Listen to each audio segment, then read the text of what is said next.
ساڵێک بە سەر کودەتا شکست خواردوەکەی تورکیادا تێپەڕ دەبێت کاتێک ژمارەیەک ئەفسەری هێزە چەکدارەکان هەوڵی ئەنجامدانی کودەتایاندا دژی دەسەڵاتەکەی ڕەجەب تەیب ئەردۆغانی سەرۆکی ئەو وڵاتە.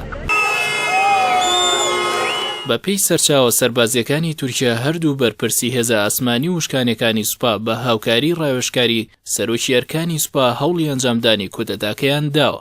ئەنجامدەرانی کودەتاکە لە ڕێگەی دەست بە سەراگرتنی تۆڕی هەواڵی تیارتی فەرمیەوە کۆنتڕۆڵکردنی دەسەڵاتیان لە تورکیا ڕاگەیاند و داخستنی فڕۆکەخانەکان و قەدەغەکردنی هاتوچۆیان ڕاگەیاند. بەڵام دواتر ئەردۆغان لە ڕێگەی مۆبایلەوە داوای خۆپیشاندانی لە هەوادارانی کردو لەسەر داواکەی ناوبراو دەیان هەزار کەس هاتنە سەر شەقامەکان و دوای چەند سەعاتێک کۆتایی بە هەوڵەکە هێنرا.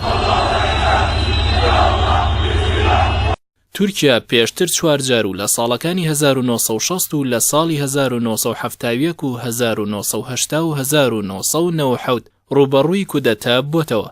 بەڵام ئەوەی کودەتاکەی پار لەوانەی پێشوو جیا دەکاتەوە سەرنەکەوتنی ئەم کودەتایە بوو لەلایەک و لەلایەکی دیکەوە ئەو هەڵمەتە بەرفراوانەی بەرپرسانی تورکیا کە دوای شکستی کودەتاکە بۆ دوورخستنەوەی نایارەکانیان لە حکومەت و دەستگامنیەکان دەستیان پێکرد و تا ئێستاش بەردەوامە. بە جۆرێک لە دوای ئەو هەوڵەوە زیاتر لە 150,000 کەس لە کارەکانیان دوور خراونەتەوە یان ڕایگیراون و 50,000 ئەندامی سوپا و هێزەکانی پۆلیس دەستگیر کراون. لە تازەترین پێشاتیشدا دوێنێ حکومەتی تورکیا زیاتر لە 7,000 پۆلیس و فەرمانبەری دیکەی لە کارەکانیان دوورخستەوە.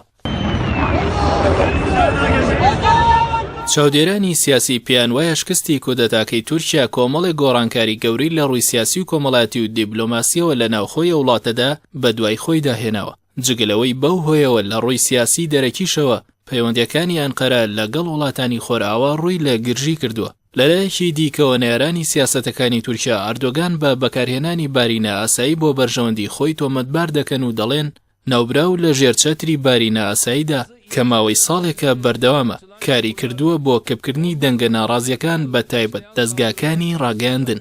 ئەمە جگە لە داخستنی دەیان دامەزرا و کۆمپانیای سەرباڕەوتەکەی فەتحوڵا گولەن کە تورکیا بە پاڵپشتی کودەتاکە تۆمەتباری دەکات.